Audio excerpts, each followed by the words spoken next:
Hello everyone, स्वागत है आपका आपकी क्लास सक्सेस संकल्प में। आज हम 6ठी शताब्दी ईसा पूर्व से संबंधित चैप्टर को स्टार्ट करेंगे। इसके बाद हम लोग बौद्ध धर्म और जैन धर्म को करेंगे। सबसे पहले आइए देखते हैं कि 6ठी शताब्दी ईसा पूर्व में ऐसा क्या हुआ था जो लगभग 62 संप्रदायों का उदय गंगा घाटी में हो गया था। तो आज का जो टॉपिक होगा वो हम देखेंगे कि मध्य गंगा घाटी में धार्मिक आंदोलन जो उदय हुआ उसका कारण क्या था। उन कारण में सामाजिक कारण, आर्थिक कारण, धार्मिक कारण क्या थे जो 62 संप्रदाय एक साथ उदय हो गया था। उसके बाद बौद्ध और जैन धर्म के अलावा कौन कौन से प्रमुख जो है संप्रदाय थे जिन्होंने अपना प्रभाव स्थापित किया, इसके बारे में भी कुछ देखेंगे। इसके साथ ही जिस समय भारत में 62 संप्रदायों का उदय हुआ था उस समय समकालीन विश्व में भी जो आंदोलन चल रहे थे उनकी भी चर्चा हम करेंगे, जिससे पता चले कि वो धार्मिक आंदोलन का एक वैश्विक परिवेश बना हुआ था। अब वो आंदोलन कहाँ तक एक दूसरे से संबद्ध थे इसकी जानकारी हमें नहीं मिलती है, लेकिन हाँ वैश्विक स्तर पर इतिहास के पन्ने पलटने पर यह अवश्य पता लगता है कि जिस समय 6ठी शताब्दी में भारत में 62 संप्रदायों का उदय हुआ था उस समय विश्व में भी जरथुस्त्र जैसे चीन में, ईरान में क्या कई संप्रदायों का उदय हुआ था। तो सबसे पहले ये नज़र डालते हैं कि 62 संप्रदायों का उदय कहाँ पर हुआ। तो 6ठी शताब्दी ईसा पूर्व में भारत में धार्मिक आंदोलन हुआ और ये धार्मिक आंदोलन कहाँ पर हुआ था, तो मध्य गंगा घाटी में हुआ था। मध्य गंगा घाटी में धार्मिक संप्रदायों के उदय में 62 संप्रदायों का लगभग जानकारी इतिहास में मिलती है, जिनमें जैन और बौद्ध धर्म के बारे में हम पूरे इतिहास में विस्तृत चर्चा करते रहते हैं। आखिर ऐसा क्या था जो यहाँ पर जो है 62 संप्रदायों का उदय हुआ, क्या कारण था जिसके कारण से 62 संप्रदायों का 6ठी शताब्दी ईसा पूर्व में उदय हुआ। तो जैसा कि हम सभी जानते हैं कि लगभग 1000 ईसा पूर्व में क्या हुआ था, भारत में लोहे की खोज की गई थी। तो लोहे की खोज के बाद क्या हुआ था, कृषि में लोहे का प्रयोग किया जाने लगा था। जैसे ही कृषि में लोहे का प्रयोग किया जाने लगा उससे क्या हुआ कि पूरी की पूरी कृषि को एक गहरी जोताई होने लगी। मतलब गहरी जोताई के कारण यहाँ पर क्या हुआ, उपज बहुत अधिक बढ़ गया। उपज बढ़ने के कारण क्या हुआ, अधिशेष का उत्पादन हुआ और इस अधिशेष उत्पादन के कारण व्यापार में वृद्धि हुई और व्यापार में अधिकांश हमारे जो वर्ण व्यवस्था थी उसमें वैश्य वर्ग भी सशक्त होने लगा। अब इस वैश्य वर्ग के सशक्त होने के बाद मतलब सामाजिक और व्यापारिक व्यवस्था के आगे बढ़ने के कारण कुछ और आवश्यकताएं पड़ने लगी। जैसे व्यापार के लिए क्या था, व्यापार के लिए व्यापारियों को ब्याज की आवश्यकता पड़ी, मतलब ब्याज दर पर उठाया जाए। तो वो ब्याज दर में पैसे उठाना क्या हुआ, हमारे वैदिक ग्रंथों में पाप माना जाता था, जो व्यापार में एक बहुत बड़ा अवरोधक का काम करता था। तो हमारी जो परंपराएं थी वो व्यापारिक और औद्योगिक उन्नति के अनुकूल नहीं थी। इसी व्यवस्था के कारण क्या हुआ, भारत की जो आर्थिक परिवेश बदल रहे थे, आर्थिक परिवेशों के बदलने के कारण क्या हुआ, यहाँ पर एक ऐसी धार्मिक व्यवस्था की आवश्यकता पड़ी जो व्यापार और वाणिज्य को सहयोग कर सके और आर्थिक उन्नति पे अपना सहयोग प्रदान कर सके। लेकिन भारत में जो व्यवस्था व्याप्त थी वो क्या थी, अत्यंत कठोर थी। और इस अत्यंत कठोर व्यवस्था में वैदिक काल में क्या था, कृषि पद्धति में परिवर्तन आया। लेकिन क्यों, क्योंकि लोहे की उपयोगिता के कारण। लेकिन वैदिक काल की जो व्यवस्था थी, वर्ण व्यवस्था, वो बहुत ही कठोर थी। तो क्या हुआ, हमारी सामाजिक व्यवस्था कठोर थी, हमारी आर्थिक व्यवस्था एक सीमित थी, जटिल यज्ञ की प्रक्रिया चल रही थी, जिसके कारण क्या था, ब्राह्मणों को महत्व दिया जा रहा था, क्षत्रियों को महत्व, और वो वैश्य वर्ग जो नए नव उदित उद्योग वर्ग था उसे समाज में कोई स्थान नहीं था। इसलिए भी क्या एक सामाजिक परिवर्तन, धार्मिक परिवर्तन की आवश्यकता समाज में महसूस की गई। उत्तर वैदिक काल आते आते अंधविश्वास बढ़ता गया, आडंबर बढ़ता गया। ये अंधविश्वास और आडंबर आर्थिक प्रगति में कहीं न कहीं अवरोधक उत्पन्न कर रहे थे। इसके कारण भी क्या हुआ, धार्मिक बदलाव की प्रक्रिया प्रारंभ हुई।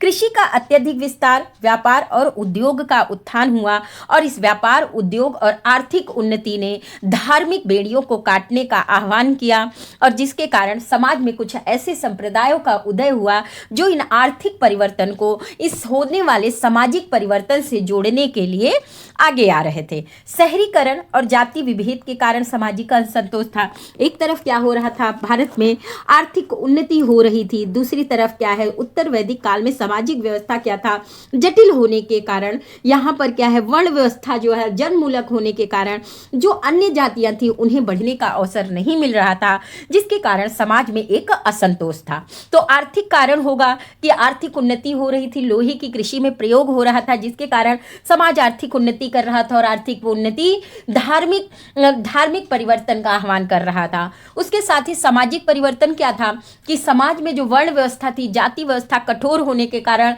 जो हमारा व्यापारिक वर्ग था उसे समाज में सही स्थान नहीं मिल रहा था, जिसके कारण हुआ। अब धार्मिक कारण यदि देखें तो उत्तर वैदिक काल की जो जटिल धार्मिक व्यवस्था थी वो परिवर्तनशील समाज के लिए अत्यधिक जो है घातक थी, जिसके कारण समाज में परिवर्तन का आह्वान हुआ। और इस परिवर्तन के आह्वान ने क्या किया, भारत में नए धार्मिक संप्रदायों के उदय का मार्ग प्रशस्त कर दिया। मतलब बदलती हुई परिस्थिति में समाज क्या चाह रहा था, समाज परिवर्तन चाह रहा था और उसी परिवर्तन को स्थापित करने के लिए भारतीय पृष्ठभूमि में क्या हुआ, 62 संप्रदायों का उदय हुआ। उनमें से कुछ और संप्रदाय थे, आइए देखते हैं। उन 62 संप्रदायों में कुछ महत्वपूर्ण संप्रदाय थे जिन्होंने कुछ हद तक समाज में अपनी छाप बनाए रखा, लेकिन उसमें जो महत्वपूर्ण संप्रदाय थे वो बौद्ध और जैन धर्म थे, जिन्होंने आर्थिक परिवर्तन के साथ सामाजिक और धार्मिक परिवर्तन में अपना सहयोग प्रदान किया, जिसके कारण उनकी उन्नति हुई। तो बौद्ध और जैन धर्म के अतिरिक्त कौन और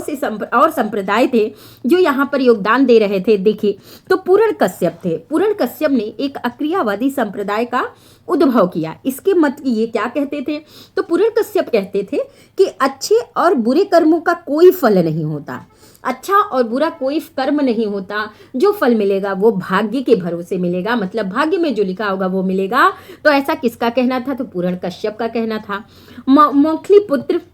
मोखली पुत्र गोशाल जो थे उन्होंने कहा कि आजीवक संप्रदाय की अवधारणा रखी और ये बोलते हैं कि नियतिवादी, जो नियति को मंजूर होगा वही होगा, इसके अनुसार मनुष्य के कर्मों के अनुसार उनको सुख और दुख भोगना पड़ता है।